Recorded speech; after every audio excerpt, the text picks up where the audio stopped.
ዛሬ ወደ ታንዛኒያ አመርቷል። የአዲስ አበባው ዘጋቢያችን ስዩም ጌቱ ተጨማሪ ዘገባ አለው።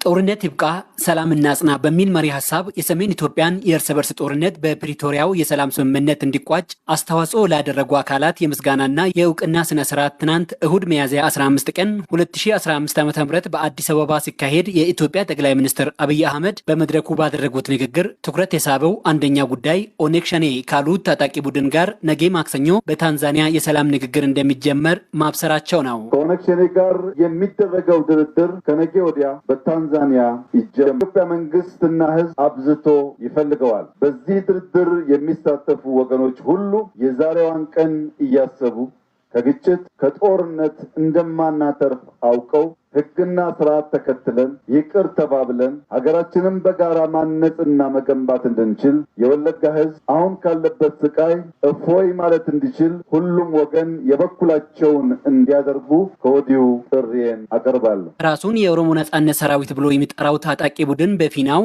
ከፌደራል መንግስቱ ጋር ልዩነቶችን በንግግር ለመፍታት ከስምምነት መደረሱን ትናንት ምሽት ባረጋገጠበት መግለጫው የኢትዮጵያ መንግስት ለድርድር ያስቀመጠውን ቅድመ ሁኔታ መቀበሉን ጠቅሷል። ነገር ግን ጠቅላይ ሚኒስትሩም ሆኑ ታጣቂ ቡድኑ ሁለቱን አካላት በታንዛኒያ የሚያደራድራቸው ሶስተኛ ወገን ማንነትን በተመለከተ ያሉት ነገር የለም። በኦሮሚያ በስፋት የሚንቀሳቀሱ የፖለቲካ ድርጅቶችም መንግስት ይፋ ያደረገውን የሰላም ድርድሩን ተስፋ ሰጪ ብለውታል። የኦሮሞ ነጻነት ግንባር ኦኔግ ባለስልጣን አቶ በቴ ኡርጌሳ ከአስተያየት ሰጪዎቹ ናቸው። እንደ ፓርቲም ሆነ እንደ ግሌ በበጎ ነው ያየሁት። ስንገፋው የነበረው ነገር ነው። ኦሮሚያ ያለው የፖለቲካ ጉዳዮች በድርድርና በምክክር መፈታት አለባቸው የሚል የጸና አቋም ነበረ። ስለዚህ መንግስትም ሆነ የኦሮሞ ነጻነት ጦር ወደዚህ ደረጃ መድረሳቸውና በሰላማዊ ንግግርና በድርድር ለመፍታት ቁርጠኝነት ማሳየታቸው ይህንንም ለህዝብ መግለጫቸውን በአድናቆት እናየዋለን። ቀጣዩን ደግሞ እንግዲህ ሁሉም የሚፈለግበትን አድርጎ ወደ አንዳች ስምምነት እንደሚደርሱ ተስፋ እናደርጋለን። መልካም ጅምር ነው።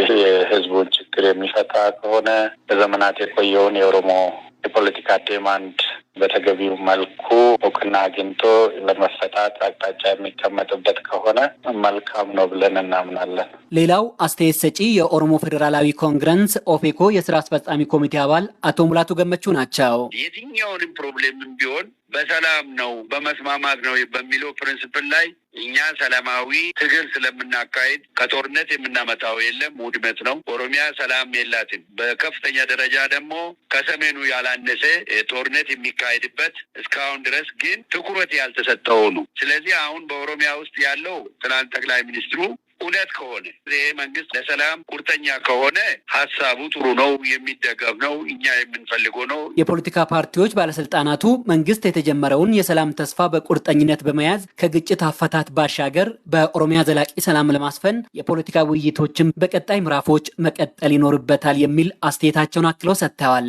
ታጠቁት ኃይሎች ጋር የሚያደርገው ድርድር መልካም ነው።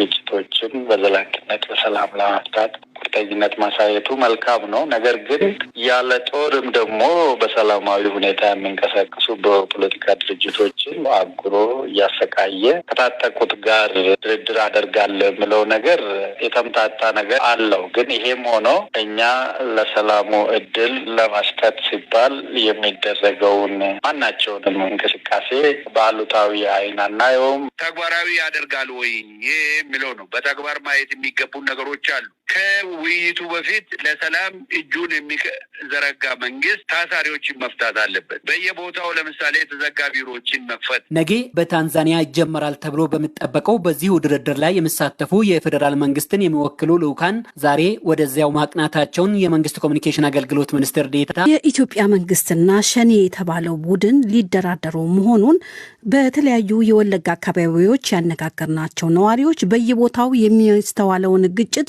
በውይይትና ንግግር ለመፍታት የሚደረገው ጥረት ዘላቂ ሰላም ያሰፍናል የሚል ተስፋ እንዳላቸው ገልጸዋል።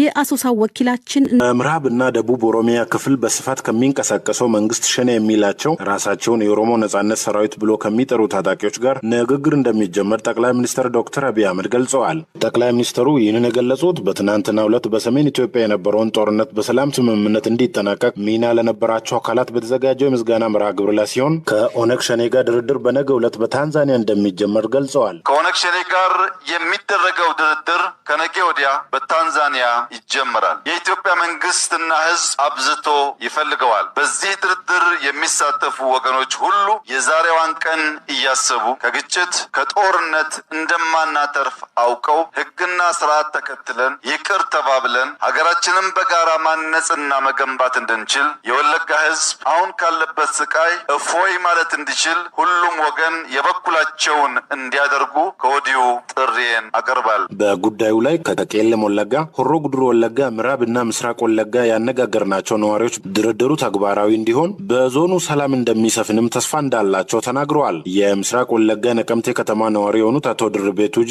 በመንግስትና ታጣቂዎች መካከል ያለው ልዩነት በውይይት እንዲፈታ ጠቅላይ ሚኒስትሩ ወደ ነቀምቴ ባቀኑበት ባለፈው ሳምንት የሀገር ሽማግሌዎች ሀሳብ አቅርቦ እንደነበር ጠቁመዋል። በባለፈው ውይይት በሰሜን የወረደው እርቅ በኦሮሚያ ለምን አልሆነም ብለን ጠይቀን ነበር። ዛሬ በጣም ደስ ብሎናል። ሁለቱ ወገኖች ይስማማሉ ብለን እናምናለን። ህዝብም በጣም ተደስቷል። ድርድሩ በቶሎ ስራ ላይ ሊውል ይገባል ብለን በትልቅ ተስፋ ነው እየጠበቅን ያለ ነው። ሰላም ይወርዳል ብለን እናስባለን። አቶ ሐሰን ይመር በቄለም ወለጋ መቻራ በተባለች ከተማ ነዋሪ የሆኑና በንግድ ስራ የሚተዳደሩ ሲሆን ባለፉት 2 ዓመታት በመንገድ መዘጋጋትና ጸጥታ ችግር ምክንያት ለከፋ ችግር ተጋልጠው እንደነበር ተናግረዋል። በመንግስትና ታጣቂዎች መካከል ያለው አለመግባባት በውይይት ቢፈታ በስፍራው ተቋርጦ የቆየው የግብርና የመንገድ ግንባታና የማህበረሰቡ ዘርፈ ብዙ ችግሮች ይቀረፋሉ ብሎ እንደሚያምኑም ጠቁመዋል።